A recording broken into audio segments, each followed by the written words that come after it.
What is up, YouTube brethren?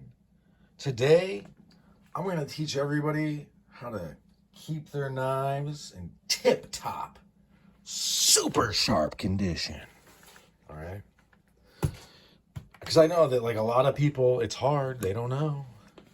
They don't know.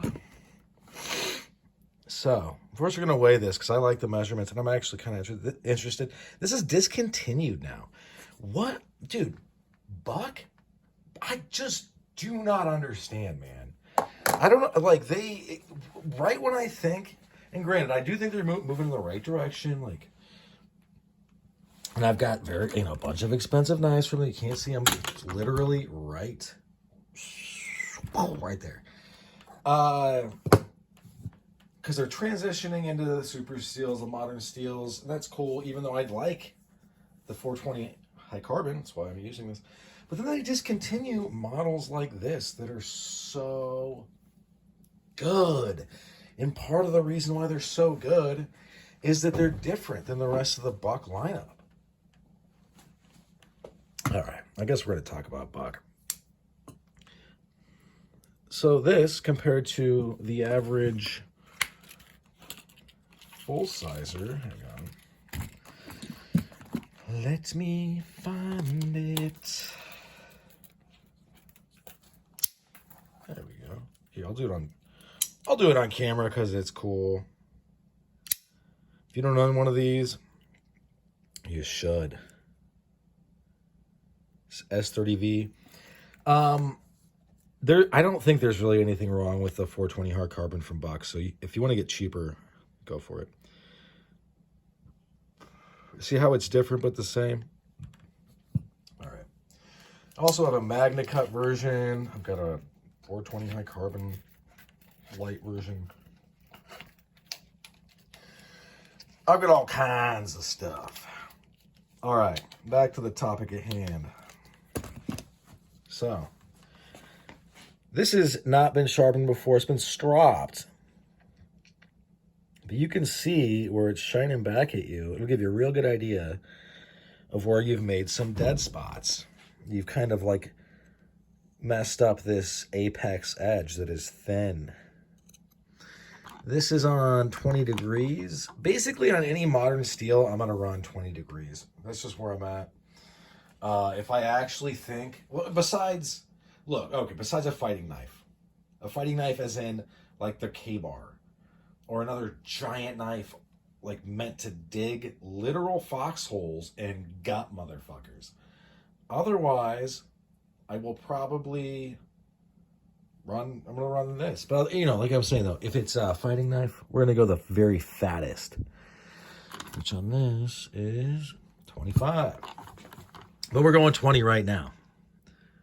17, my bad.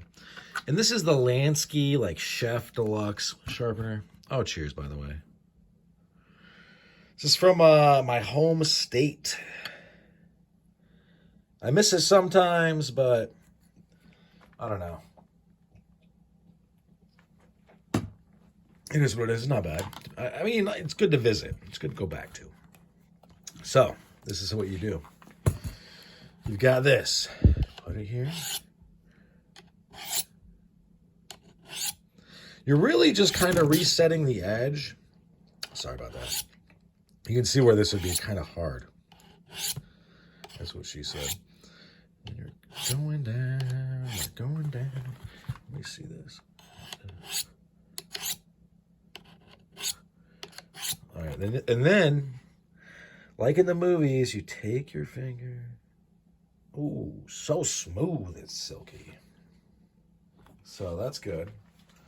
I'm going to set that aside. And then, I'm going to grab some paper. We all know what's coming. And so that's the reason, so I should have talked about this. I had the coarse grit rods because this is basically the equivalent of a fine grit ceramic rod. This would be a very fine grit. You can actually look up the micron That's what I would do, because I also use the black wax. I find the wax is easier to deal with than the diamond paste. Mostly because I don't really derive a whole lot of pleasure fucking around with paste. I want it to be as quick as possible. We're just touching up a knife. That's it. All right. Let me find something where I don't think I'm actually going to need this. Okay, there we go. We got it. We got it.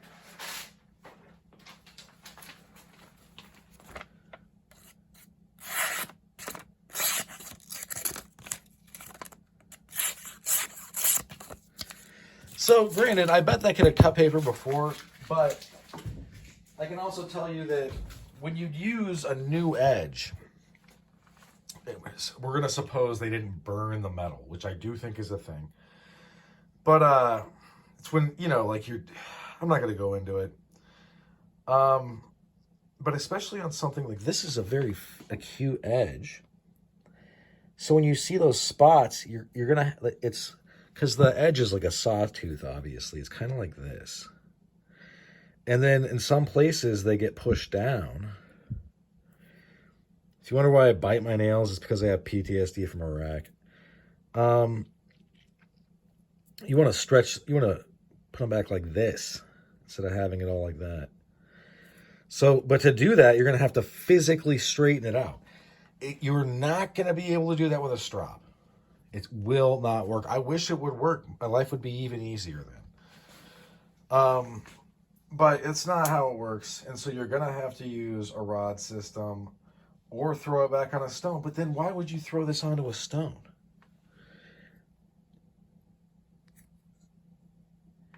And I get that there's a bunch of... Here, hang on. I'll grab some stuff.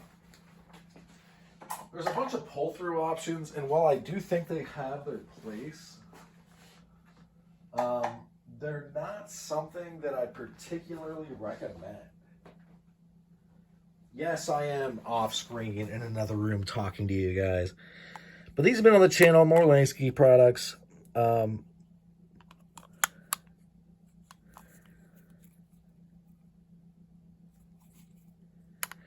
These are for emergencies in my mind.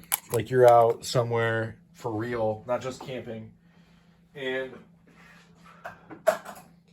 something happens where something that you need is very badly damaged or is just used up and you're doing it again. You can actually, with solid steel, you can pull it through and have it look really good. I've done it before. I realize that sounds like a lie.